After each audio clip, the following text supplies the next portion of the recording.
નમસ્કાર, star India TV ન્યૂઝમાં આપનું હાર્દિક સ્વાગત છે। હું છું હેમલતા ત્રિવેદી। આપ જોઈ રહ્યા છો સ્ટાર ઇન્ડિયા ટીવી ન્યૂઝ। સત્યની વાતે સત્યની સાથે। બોટાદની સરકારી સોનાવાલા હોસ્પિટલમાં ભ્રષ્ટાચારનો પર્દાફાશ। લાખો રૂપિયાના ખર્ચે બનાવવામાં આવેલ કેશ કાઉન્ટરનો શેડ વરસાદમાં પાણીમાં વહી ગયો।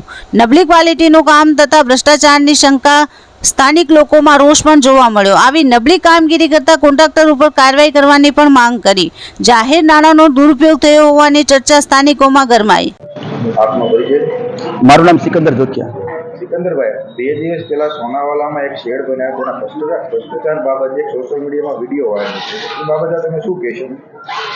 આમ જોવો ને તો આ સરકાર ભ્રષ્ટાચારમાં લિપ્ત છે। દેશી ભાષામાં કહીએ તો ભ્રષ્ટાચારમાં ડૂબેલી સરકાર।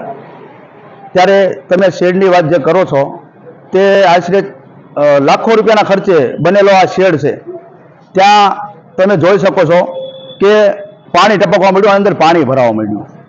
તો આ જેણે પણ આ શેડ બનાવ્યો હોય તેના માટે સખતમાં સખત કાર્યવાહી થવી જોઈએ અને આ શેડનું કામ ફરીથી થવું જોઈએ અને કોઈ આવું ફરીથી આવું કામ ના કરે અને સારી કામગીરી થાય અને ભ્રષ્ટાચારથી આ બોટાદને હવે બચાવવાનો સમય છે।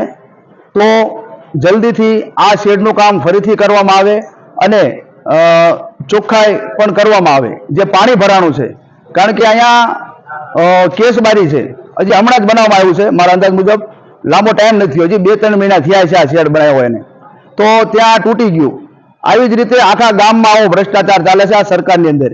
તમે જુઓ, રોડ બનાવે તો 2 મહિનામાં તૂટી જાય, પુલ બનાવે તો 2-3 મહિનામાં તૂટી જાય, છતાંય આવા ભ્રષ્ટાચાર કોન્ટ્રાક્ટરોને કાંઈ થતું નથી। તો આમાં સરકારની અને કોન્ટ્રાક્ટરોની મિલીભગત હોય તેવું અમને લાગી રહ્યું છે।